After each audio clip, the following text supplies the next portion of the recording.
right, welcome back to the Game Dev Breakdown Podcast. My name is Todd Mitchell, and I am back this week with my friend John Schreiber. It's a news week, and I am sorry in advance because the news is all terrible. But we're going to take a look at it and see how it applies to the game industry and see what impact it might have on it now and in the near future. So hopefully we can glean some useful information.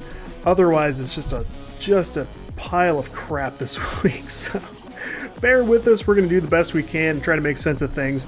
In the meantime, if you would like a free way to support the show, you can do that by visiting CodeWritePlay.com, clicking through the Amazon banners on the right side or at the top of the homepage.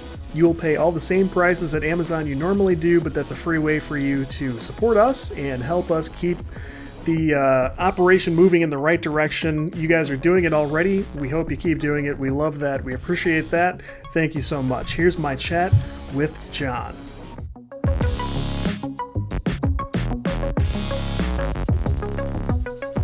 Hey John, how's it going? Doing well, Todd. How are you? I am doing better than I think the last couple of times we've recorded. We nearly recorded last night. We were both in pretty much out of sorts mode. So, yeah, brains off, like zombie mode for me. Yeah, so we said let's take 24 hours and regroup, and I feel a lot better. I do too. I feel infinitely better. I had a nice, healthy, well, pretty much everything I had today was really healthy, and it was a good day. Good food. Took it easy on the yard work I've been doing, got a landscaping project going, and yeah, kind of just took it easy today, and I feel infinitely better this evening. This is a funny icebreaker that has nothing to do with anything, but I was talking to some guys on Facebook. You and I are both from the Midwest. We've grown up here our entire lives. Yes. Do you recall, we were both about 7 or 8 years old, do you remember the flood of 1993? Where the waters reach historic levels in Alton? Is that when that happened? Yeah, it was like a record-breaking... I just looked it up, actually. It was the most costly flood in U.S. history. Wow, I had no idea. I didn't either, and I learned something else about it tonight, and maybe you heard this. Somehow I missed it. I think it was just because of my age, and I wasn't catching a lot of news stories at the time. There was a guy from Quincy, so a little north of us, who was just sort of a deadbeat and spent a lot of his time partying and drinking and stuff like that. So during this flood, he was over on the Illinois side. His wife is over on the Missouri side across the river. And he, in an effort to party more and drink more and not be, held back by his wife, he broke part of the levee and caused like an additional 14,000 acres of flooding. They didn't attribute any additional deaths to this thing he did, but he is serving a life prison sentence for intentionally causing a catastrophe so he could party without his wife. Holy cow! Did you ever hear that? No. I didn't either till today. Holy cow! He's serving, his actual sentence was 10 to life, but he had an additional 10 years for the dude was a total asshole. Like, he's an arsonist and a burglar and everything else, so they caught him for a number of things, but mostly he's serving a life sentence for intentionally flooding large portions of northern Illinois. My goodness, what a jerk. What a douchebag, I know. It's incredibly irresponsible. I can't believe that. He's got his own Wikipedia page, and apparently a New York Times journalist wrote a book arguing for his innocence, which I don't know how you do that. He admitted the whole thing. What an obscure thing to write a book about the innocence of someone for, or to write a book about, period. Yeah, but I would write something like that in a heartbeat. That'd be a fascinating way to spend some time. It just seems like kind of a waste, almost, but, I mean, I guess I would check it out.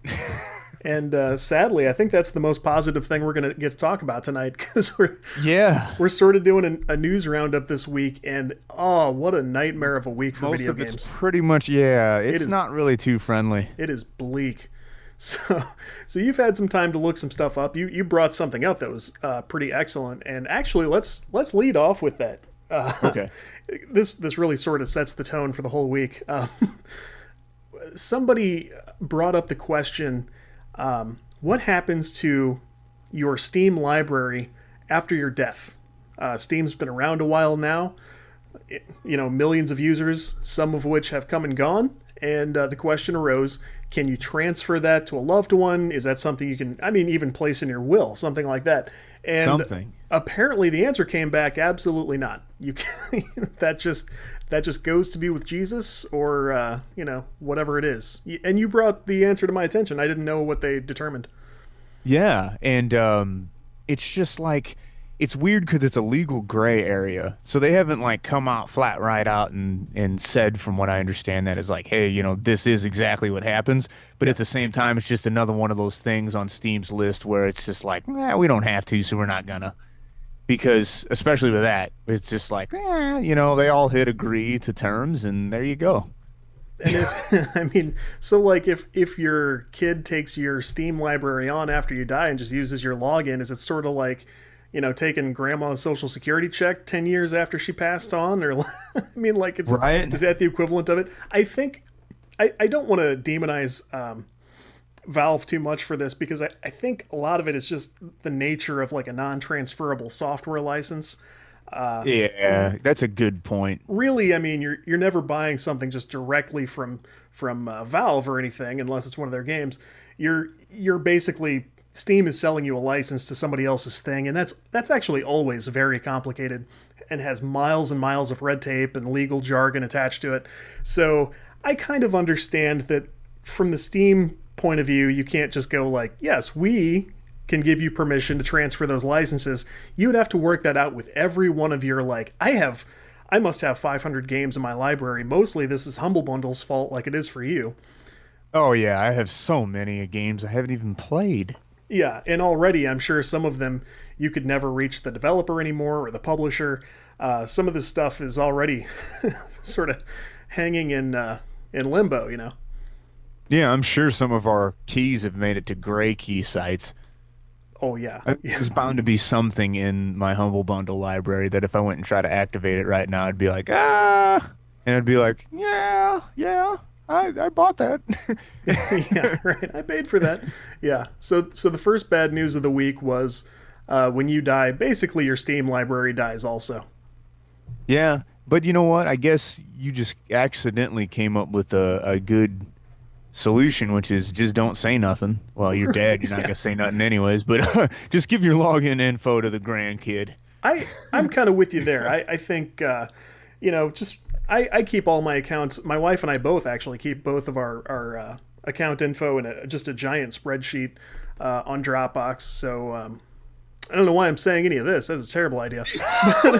You may actually want to edit this out. So at the time of publishing this podcast, we keep our account info somewhere off Dropbox. And point being, in the event that something happens to us one day, our son, or, if I die, my wife can log into MySpace or whatever. But the point being that, just pass it along. No one's going to think anything of that. Steam thinks you're trying to break into the account at all times anyway. Have you ever noticed this? Oh my gosh, I have to do the two-process identification. I just had this today. So many times. Because you may have seen, I posted that the Humble Store was giving away free keys for Civilization 3 Complete Edition, which is awesome. I hope everybody got that who wanted it. And I was doing it through the browser on my MacBook, which I've used day in and day out for years already. And, well, this is a new one, but at least 1 year. And every single time. Oh, it looks like you're using Steam from a new browser. It's like, no, I'm just using Steam from any browser at all, and you're going to make me do this every single time. Yep. And you know what? The only problem with that is Steam accounts still get stolen all the time. That's what I was going to say. I go, yeah, I guess you're right. I was going to say at least that's got some protection you're into, but yeah, you're right. No, they get stolen a lot. Right. So maybe they could ease up. I've complained about this on Twitter many times, so this is not anything new. So yeah, just keep your login somewhere your kids can get to it, is what I would say. Exactly, because they don't want to have to go through the forgotten password, forgot user ID process. Right. And I'm realizing a lot of the other news stories we lined up for tonight really have made their way to my attention through Twitter. I was on Twitter a lot during the beginning of the week because I was sort of between tasks with clients and stuff. So some of this spills over politically from just mainstream media stuff. There's a huge push right now about women coming forward and talking about their experiences with sexual harassment, sexual abuse, terrible stuff, obviously, things no one would, condone or go along with at all. But it's a great way to get your name out there too by saying such a thing. Well, yeah, it's I'm just saying. It's certainly a thing. I kind of go back and forth about this because I believe in the concept of awareness about this sort of thing on its own. One thing I've noticed is there have been women I have worked with who, we didn't work at very big companies. And a lot of this is sort of these vague posts where it's like, yeah, me too. I was, harassed at the workplace and all this stuff. And I'm realizing like there's a whole lot of people that were all still connected on Facebook, and you're saying you were sexually harassed at that job. You're not saying who, and conceivably somebody could go like, who even worked at that? Todd worked with her at that job. And I'm like, I've never harassed anyone in my entire life. And so I don't love sort of the mystery element of all this. I'm of a mind where if we're gonna talk about it, like let's point some fingers. Like let's not hurt the company and protect the offender and stuff like that. I don't like any of this. Yeah, I think we got to be careful. We got to be really careful about this. Boy who cried wolf kind of a situation sometimes too. Now, I'm not condoning or saying that the actions of people in certain situations shouldn't be taken into heart, but at the same time, it's like, if we keep screaming this too much, eventually people are going to stop paying attention, and in all honesty, it might make it get brushed under the rug even more. It should be like, oh, there's another person tweeting about it again in a vague way, just like you pointed out. So what? I think that's tricky. I would never tell anybody not to talk about it. What I would tell people is talk about it immediately, talk about it very specifically, and let's deal with it. Okay, that I like. That solution I like, and not the way that I have seen it brought up. Right. Like in the example that you had provided recently. Like I've sort of alluded to this on Facebook also. I'm part of a couple of parenting groups and one specifically for dads, where a lot of guys who are very in tune with this issue have brought this to the group and said, like, we really ought to talk about this. Is in the news. How do we approach this sort of thing with our kids? How do we avoid this? How do we protect our daughters from this? How do we protect our sons from this? And what I found is a little bit of what I think you were trying to get at was when there's this big group talking about this issue, I think there is a tendency to cast a wider net and sort of catch everyone in it instead of people who are hurting people. Exactly. I don't think it's fair to go like, you're all complicit. Like, we certainly are not. I have never done anything. I would never do anything, and I'm pretty quick to go, hey man, not cool, when I see examples of like a guy like, I don't just sit around and, some guy goes like, yeah, man, check her out, I'm going to go blah, blah, blah. I'm like, dude, relax. Let's not, Yeah. I don't want to hear it. I don't want to see it. I don't want it to be done. So the problem with that is when these guys get sort of fired up and they go, yes, you guys are all complicit. Like, well, guess which way we're going to lean. We're going to lean away from you and not toward you. You're not really working on the issue. You're sort of just taking out frustration, and don't do that. Yeah, it's difficult when we live in the day and age of victimhood. Again, I don't want to marginalize anyone's struggle, but at the same time, we have to be very humble with the way that we carry ourselves. And I noticed this culture of victimhood, unfortunately, like a lot of movements and things that happen, it brings a certain degree of poison into a scenario. So we should just tread very carefully in that. Because sometimes situations where people might be remembering back and let's say, this is all hearsay. I'm just thinking out loud and experiences that I've had in life, and say that, somebody did something to you and it put a block in your career advancement, and you're mad and you're going, you know what, that guy was a D-bag the whole time anyways. And then you're thinking to yourself, you're like, you remember that time you did something like this?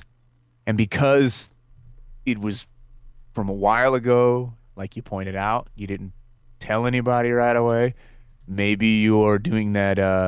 What was that famous newscaster that misremembered? You know what I'm Oh, talking about? the old Brian Williams effect. Yeah, exactly. Where something else has happened, and then all of a sudden you're like, that guy was, and you know what? You might be right. That guy was a little bit of a d-bag, but are you making him just being a d-bag worse because that it's a hot button thing? It seems like the almost, I hate to say it, man. It almost seems like it's the in thing to do is just start yelling this instead of, I don't know. I just get a sense that some critical thinking needs to be injected sometimes. I think objectively, you could probably make a case that whether or not anything is, I'm never really going to listen to something and go like, I don't really believe that. I would have no reason to do that. I would have the concern that maybe when in this volume people are bringing stuff up, that there is a much higher chance that something will get said that maybe they felt they didn't have the grounds to say otherwise. Yeah. At the same time, like, a lot of legitimate concerns are coming up, and so we kind of don't have to drift into the hypothetical because we have a news story directly involved that's sort of more in our world, and that is the situation with this Naughty Dog developer. However, in this case, it's a male who came out and said, long after he parted ways with the studio, he said, hey, when I was working there, I was harassed by my lead, which is to say my manager. And then the claims are a little bit convoluted, but he says later he had a mental breakdown, Sony HR got involved, he was fired, and then it was enough on Twitter that Naughty Dog caught wind of this and said, hey, it came to our attention that a developer brought up this claim. The best we can say is that he never ever reported it to us, and we would take it very seriously if he had. And that was about the extent of their statement. And Twitter caught fire because I guess they wanted someone at Naughty Dog to go shoot the other person in the head, without asking any questions or anything. Like, bring him out and stone him in the courtyard. Right, and you'll hear sort of drastic voices on both sides of a situation immediately. However, I bring this up because I actually heard very few voices who went like, we don't have nearly enough information to even form an opinion about this. Yeah.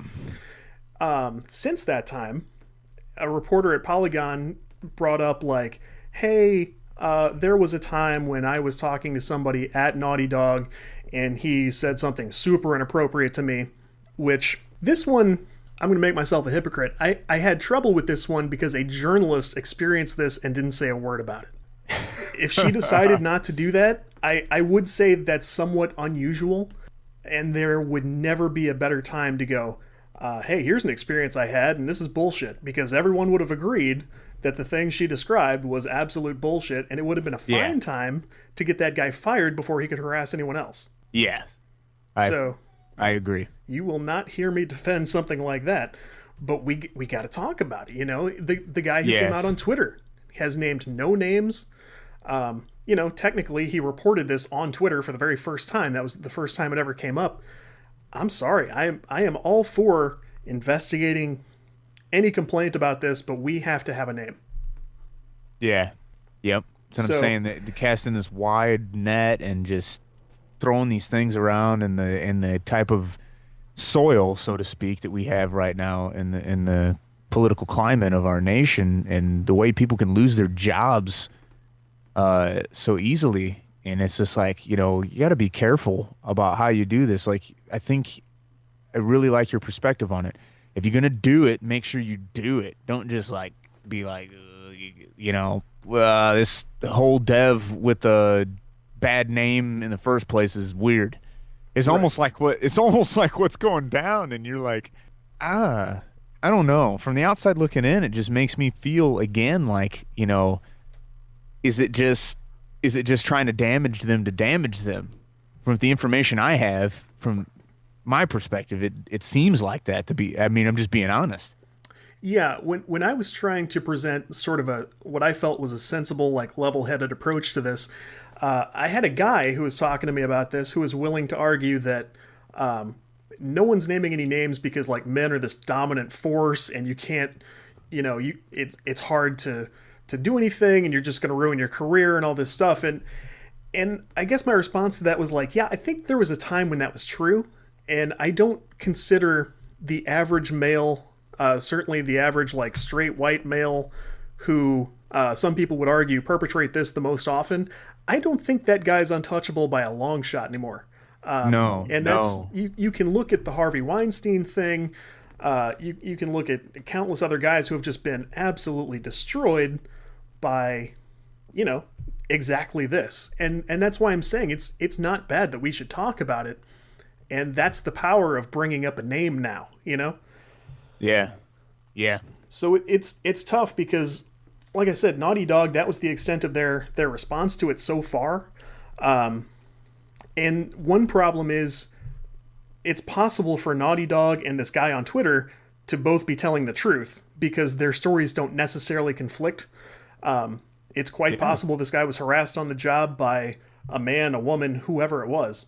Naughty Dog didn't catch wind of it because the guy was concerned, and then later Sony got involved and they did fire him, I don't think Sony's going to respond to this unless it were to come up in court somehow. Yeah, I don't predict a Sony response, judging by their past behavior. And I mean, Sony's a giant corporation with lawyers who want no part of this. Exactly. And, Naughty Dog is a smaller group, somewhat more politically active, I would say. I'm not surprised they put out a statement, but I don't know what they were supposed to do. And people say like they responded overnight, they blah blah blah, they didn't investigate this, and I'm wondering what more were they supposed to do? They've got their own HR people, they've got records of anything that's reported. Their current employees, like how far are they supposed to go to investigate the claims of someone who's no longer with the company? Like, how much are they supposed to bother their own employees about this without, like, real good evidence? I think the only thing that would have satisfied Twitter is if Naughty Dog posted a picture of their waterboarding room and said, okay, we're going to do some work now that these accusations came out. We'll get back to you guys. Right. Somebody chained to a chair asking, like, what would you guys like us to ask this person? Like, that might have satisfied Twitter. Yes. It's like, wow, like you said, their stories don't necessarily conflict. He's like, hey, this happened, and a long time ago, and he didn't really say that he said anything about it then. And they're like, hey, he didn't say anything about it then. So, okay, I don't think he said anything about it. Right. I don't mean to laugh. It's obviously something bad happened, and this guy does honestly seem kind of troubled, completely independently of this issue, whatever it was. Something just seems a little off there. So I wish the guy well. I honestly don't think this story is going to have a satisfactory conclusion for anyone. I don't see where it would go from here, unless a lawsuit came up. Which I don't predict. I sort of don't expect that. Yeah. So, speaking of lawsuits. Oh, here we go. Yeah. PUBG versus Fortnite continues. They're not necessarily going to end up in court yet, but Bluehole is sort of still complaining about it, and Epic is. It feels like maybe they're sort of doubling down, like, "Hey, we didn't do anything," and I kind of agree with them. So give me your take on this. I mean, it's just silly. I think Bluehole should have just let it happen. I mean, it's inevitable. It's inevitable. It's just like watching trends in music. You see somebody hit a trend in music, and then that vibe, that look, that sound is going to show up for a little bit in other music. I mean, it's just kind of natural how humans go, and especially when you're dealing with what is essentially a popularity contest. So yeah, here comes the Battle Royale games. They've been trying to catch on for a while anyways. Yeah, this is not new. Partially due to PlayerUnknown. Yeah. I mean, you got to give credit due where credit's due. That guy he was really pushing for that, and some games flopped around in early access for a minute. They hit this one on the head, and they need to finish it. Right. They need to finish their game. I want to see them finish their game. You've heard me rant about this for a while now. My stance is basically, I've got many thoughts on it, but they all basically come down on the side of Epic.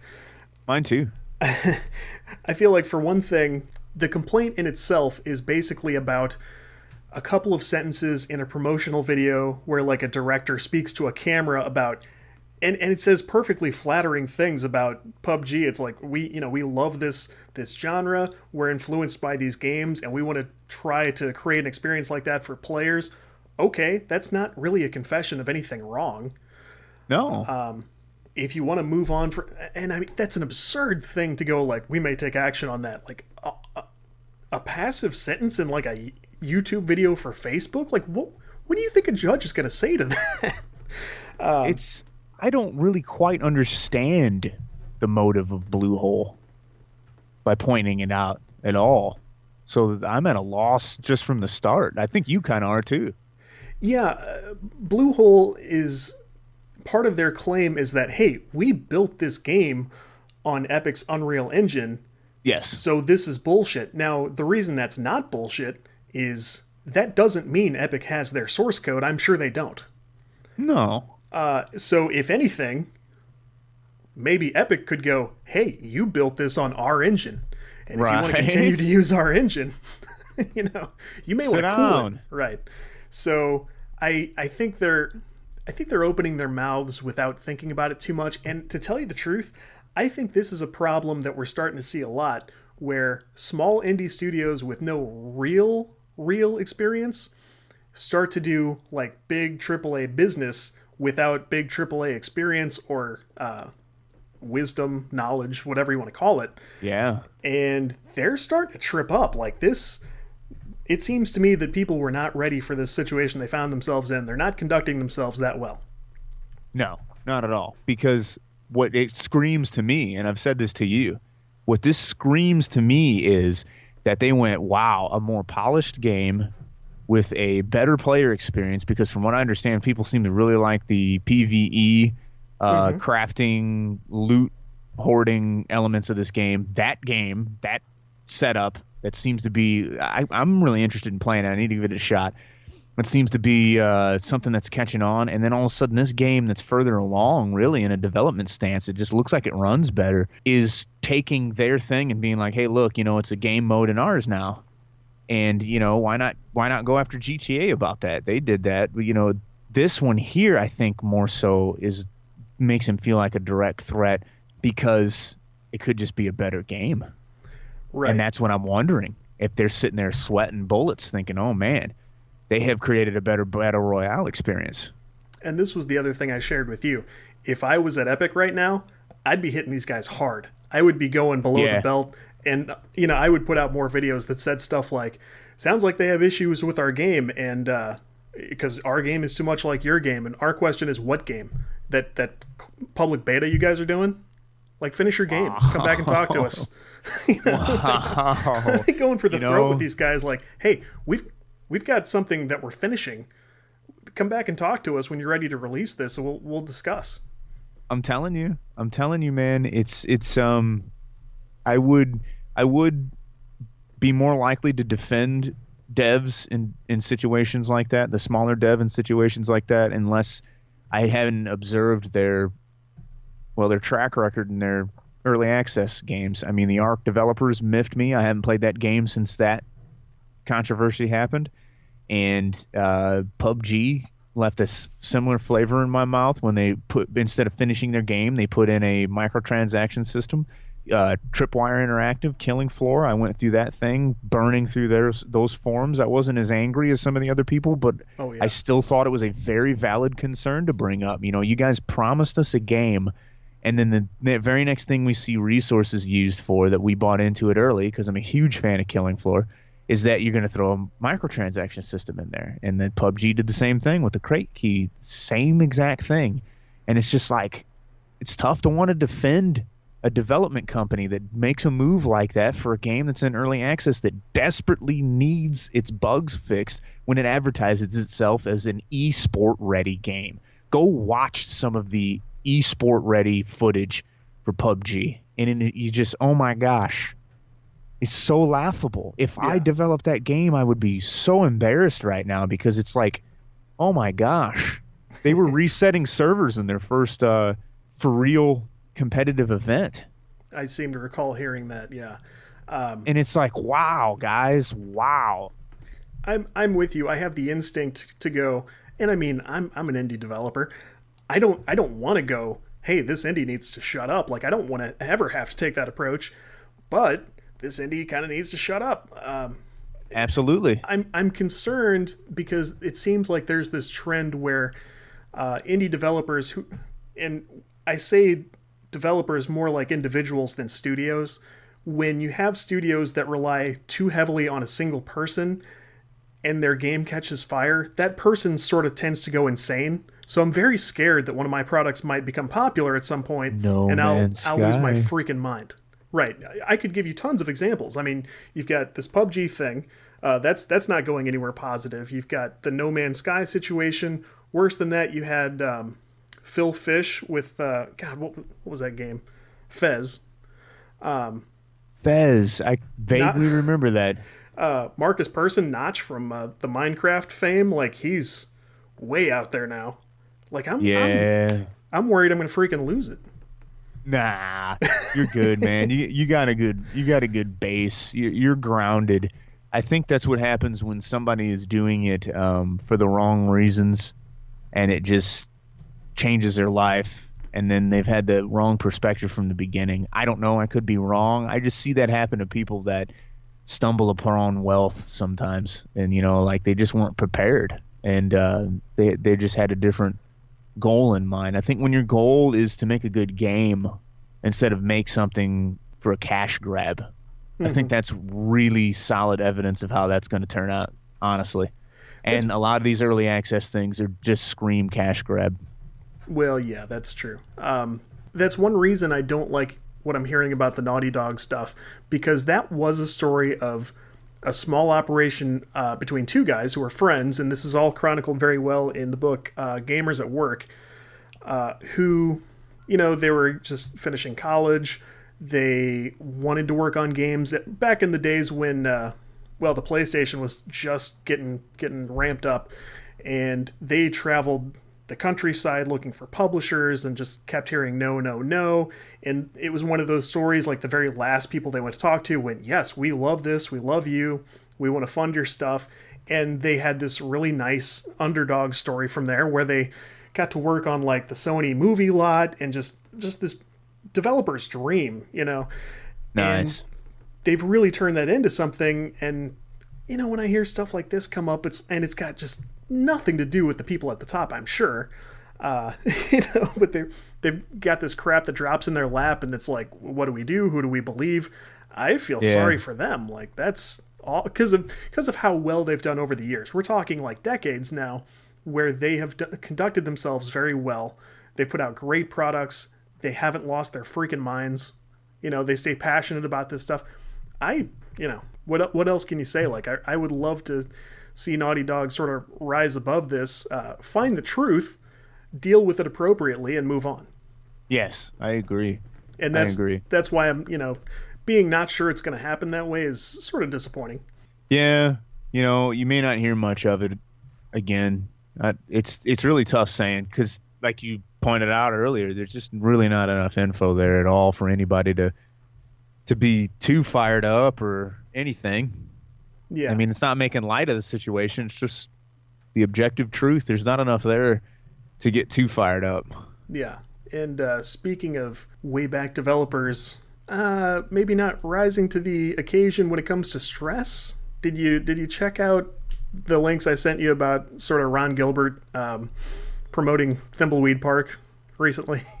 I did, and I actually own that game and have played a little bit of it and enjoyed what I experienced so far. Actually, quite a bit. I'm a huge fan of those old point-and-click games. Right. Thimbleweed Park has very, very positive reception so far. It's pretty cool, man. It grabs you quick. I need to get back into it, but being a dad and limited game time, and, well, we say this almost every time I talk, I just get sucked into my Overwatch group. It's hard to not play that game because, well, it's actually finished, and and it's very polished. It's hard to want to do anything else. But anyways, to these guys, and that's why I hate to sort of tackle this topic this way, because we just talked to our buddy Ron Paul Nicholas, who recreated the Maniac Mansion engine in Pico 8, which was super cool and everyone loves it. And he got to talk to Ron Gilbert about that project.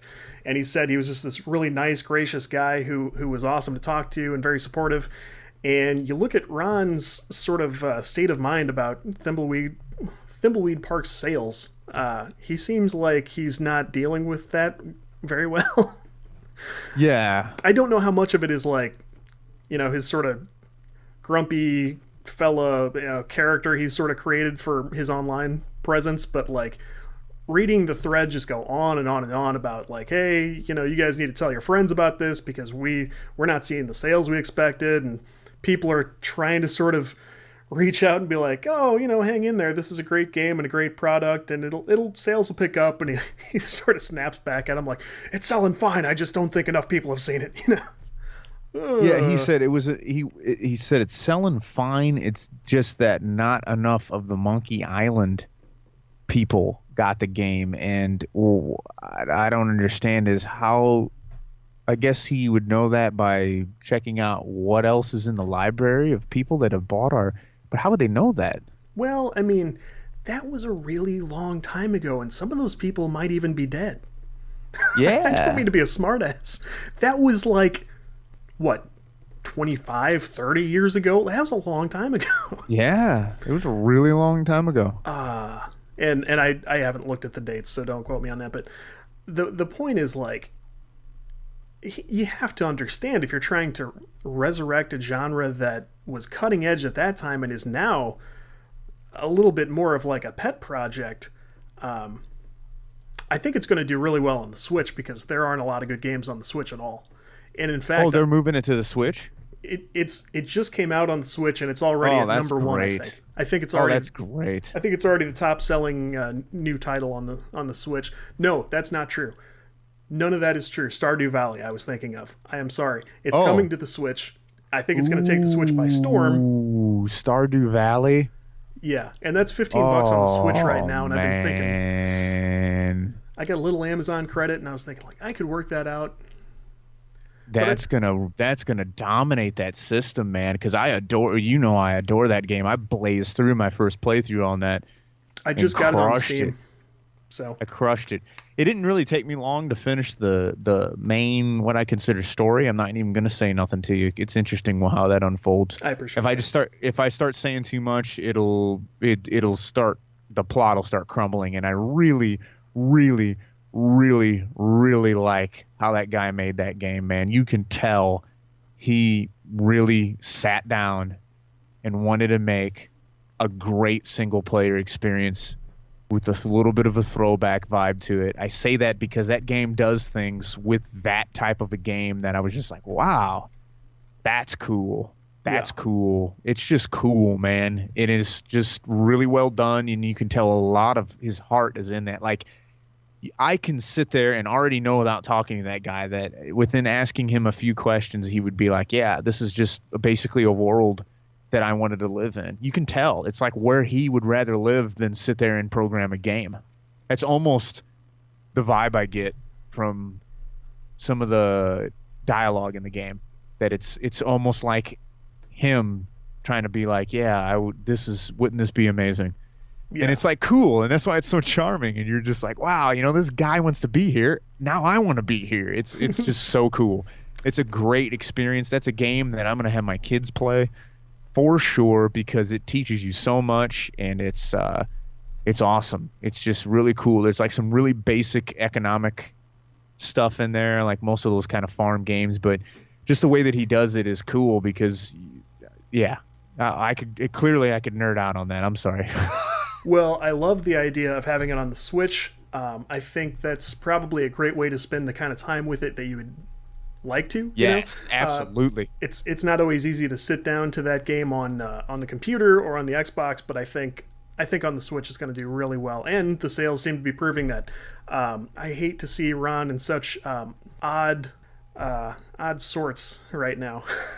Yeah, because that is a good game, and I don't really know much about the fella, and if that's just kind of his MO online, that's his MO. But if I were him, I wouldn't have personally said that. It kind of I don't know. Last thing I'd want to do is, even if it is true, last thing I personally would want to do would be to alienate some percentage of the people that would potentially buy my game. Right. And it wasn't any one thing that he said that threw me off. It was like when I read a thread where he clearly spent all day just responding to each and every single person, and a lot of it was like, you sure you want to say that? You know? Yeah, so, I read through some of the responses, and I had enough. I could kind of see how that conversation was going. I was just saying on Twitter, like, you never spend a day in a heated conversation like that on social media and then look back and go like, man, that was a really great use of my time. Never. It just never happens. I don't think that led to any sales. Like you said, you looked at it and sort of shivered and closed your browser. So.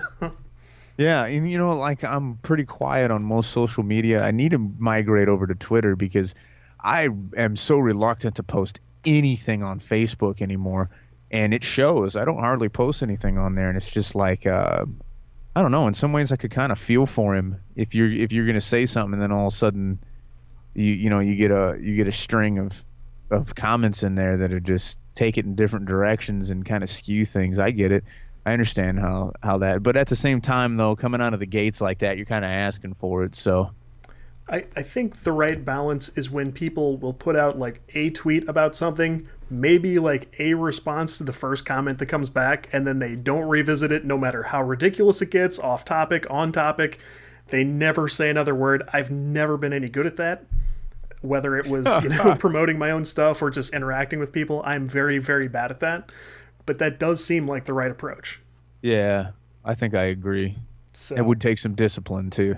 That actually turned into a nice little pro tip on social media management, community management for up-and-coming game developers, which is good because we've made a point. We're going to sort of get back to those roots that were intended to be a very large portion of the content of this show. But as it turns out, a whole lot of game development has to shift along with the industry. So watching the industry, picking up on trends, following the news, super valuable also, has been my experience.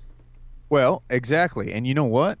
Not to try to act like I know what's going on with the show, but that is a good segue, talking about trends, to bringing up EA. Yep. So what's going on here, buddy? So Visceral Games is now dearly departed because EA shut their butts down, and it's just people will man. If you don't recognize that name, they are responsible for the Dead Space series. Kind of surprises me. Yeah, they created a lot of really great single player experiences, and they were starting to do the same for a Star Wars game, which is now going to shift hands, and nobody really knows what state it's in or who's going to work on it or what it's going to look like as a result. So that studio is gone. I feel terrible for those people. I always hate hearing this stuff. A lot of times it's Disney that shuts down studios, but EA has done no shortage of this.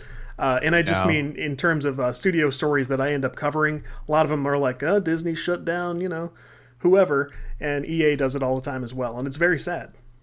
It is. It really is. You don't want to see that happen, and just ugh.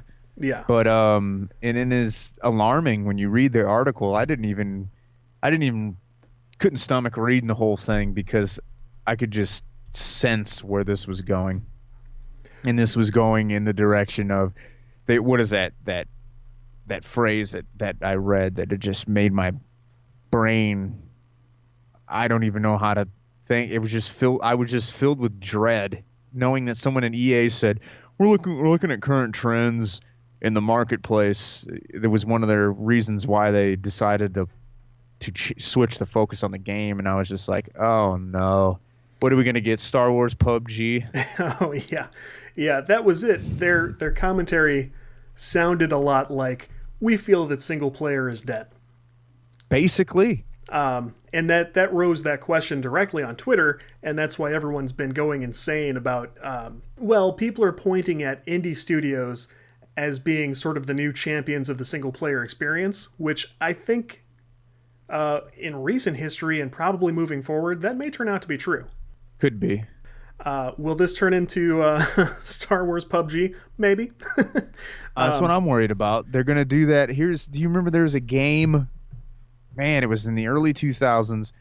and it was on PC exclusively, I think, and it was Jedi Knights. You remember that? Yes. I loved it to death.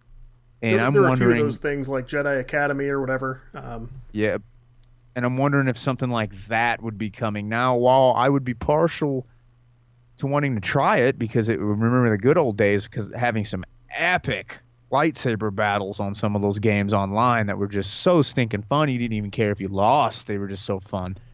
I mean, if you're thinking about bringing some experiences like that back and feel that that's missing from the Battlefront series in some way, I don't know. Like, it's just so weird to me. I heard about what this could be. Yeah, and I didn't know this game was in development. It I piqued didn't my either. interest. This is how I found out about it. Right, it piqued my interest, and I immediately had to let it go because this game will probably never see the light of day.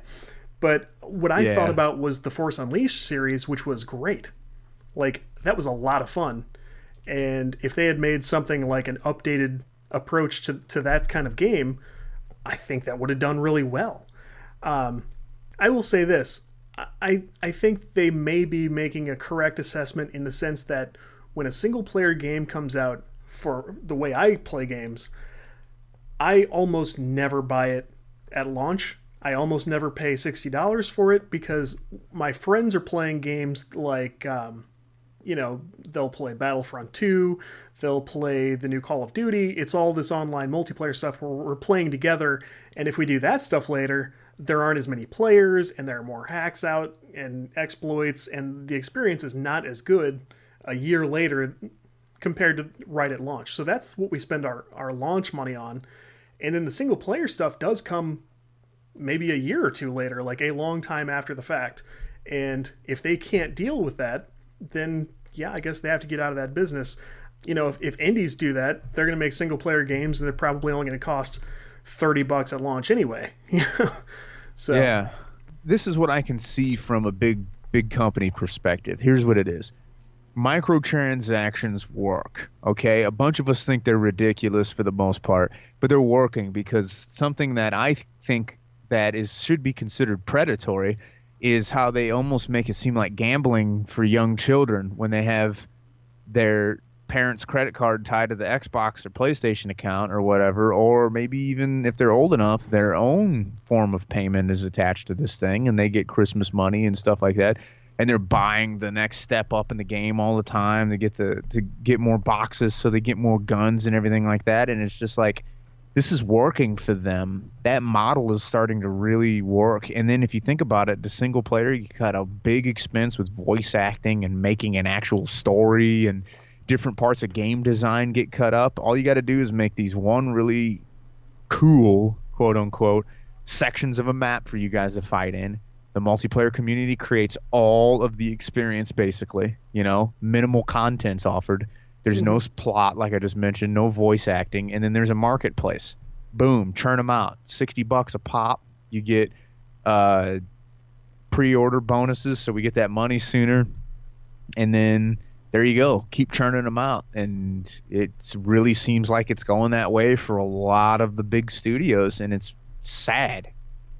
It is sad. It's sad to see studios suffer over this because I feel like many games come out.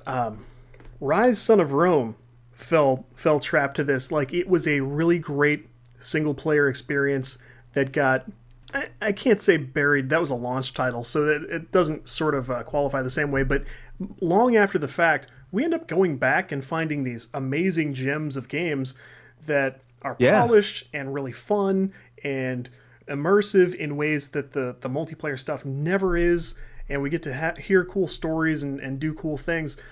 And the studios abandon these games right away because they can't milk another dollar out of it if they don't do very, very, very expensive DLC for it. And that it's a shame. Like, it's a shame for the studios, it's a shame for us, because how many more games are just slipping under the radar completely? Nobody wins, Nobody wins. It becomes a thing. It kind of reminds me like this. Like, sometimes at work, we have to consider about bidding a job so that we can keep our guys employed, and it cuts our profits down. And it seems to me like that some of these dev studios are getting so big that they just don't want to do that anymore. They don't, because they're like, look at how many millions of dollars we can make off of 14-year-olds with a debit card attached to their Xbox account trying to get the next Master Blaster for their Star Wars character. And it's just like, we're done. Like, in their opinion, they're just like, yeah, we're EA. Our game is going to immediately won't be on their wish list because they're banking off being big. And then boom, they can just be like, look, they're paying, this game is sitting here generating money and we don't have to do anything really. Yeah. We don't, and it's just like, whoa. Like, but at the same time, please, can you throw single player gamers a bone here? We have the technology now to make such a thrilling single player experience. Prey, I have still not finished it, and I cannot praise that game enough. If you are jonesing for a single player experience, play it soon. It is worth your time, brother. Yeah, I am looking forward to playing that, like, very soon. I was just thinking about how EA, they're such a big company now. They are starting to spend a lot of money in R&D, and they'll have like professors from nearby universities come and spend a year or more at their corporate headquarters studying the actual business and trying to get a sense for how EA has taken the forefront in creating, it's hard to use the term, but a stable business out of publishing games.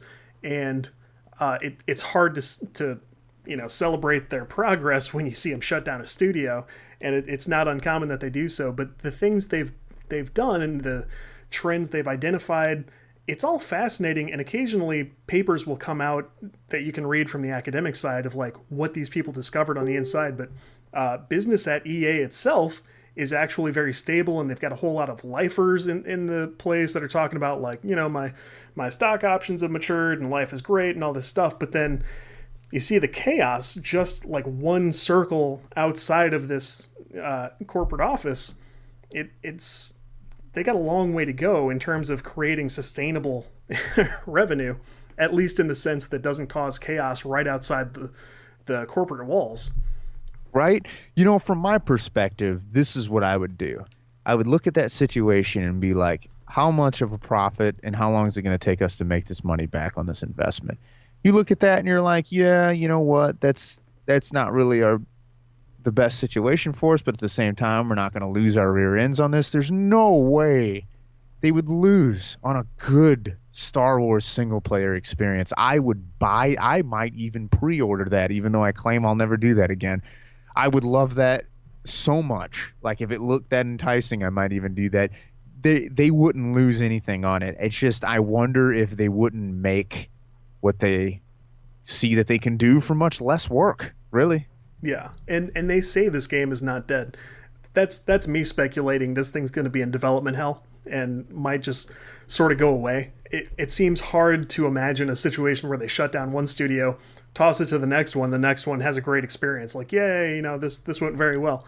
Doesn't seem like that's going to happen, but I guess we'll have to see.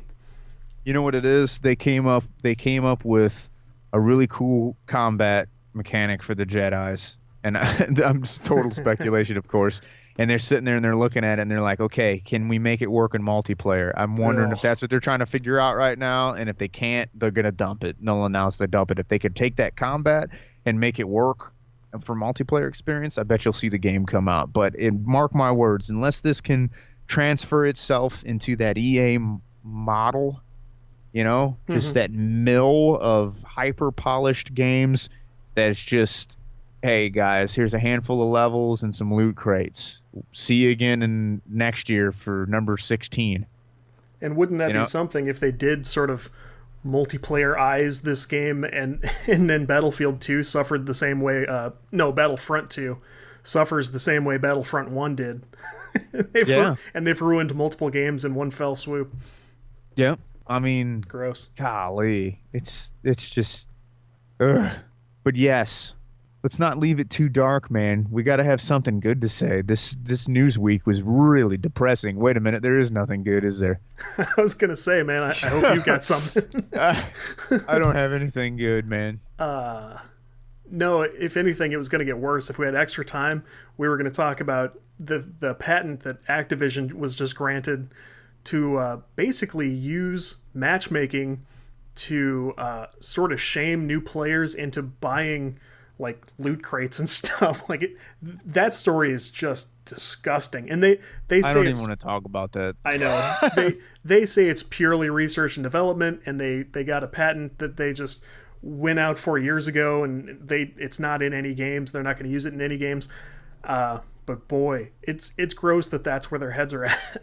Really crazy. And then there's a little bit of fluff up with the new Lord of the Rings game, where there's kind of a pay to win element to it that's got a lot of people concerned.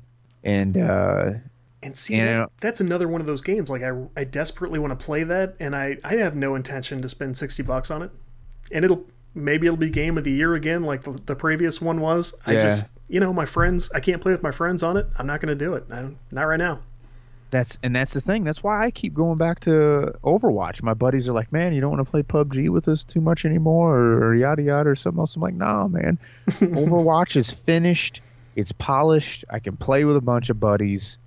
It's just Blizzard wins. I'm not even a fan of the art style or the comic aspects of that game at all. The game just freaking... I don't get any other game running at 141 frames per second on full ultra with 22 millisecond ping. It's like PUBG doesn't run like that on my 1080 Ti even. Right. It doesn't. It's just like, why should I have to play this game on low to medium settings to have a good enough network connection and it's be able to be competitive? Right. It's a similar story on the Xbox. It's like we could play Overwatch and have a pretty good experience. I think competitive wait times are too long. Yes. But, we could also get on Halo and all complain that like that guy was lagging and that guy whatever, and the experience is just drastically different. And that's against Halo. That's not against PUBG. That's like Overwatch really has their crap together. Yes, it is. It is like tough to try to play any other multiplayer game after I've played that. So maybe our positive note to go out on is Overwatch is still great. It's fantastic. It's like crack cocaine. So let's leave it at that, man. We won't do this again. We're talking to guests, and we're gonna get some cool stuff going on. And if nothing else, yes, we will talk about some cool game projects I'm working on. I'll be happy to break them down for people who are interested in that. So great. We got through it. So good work on pushing through.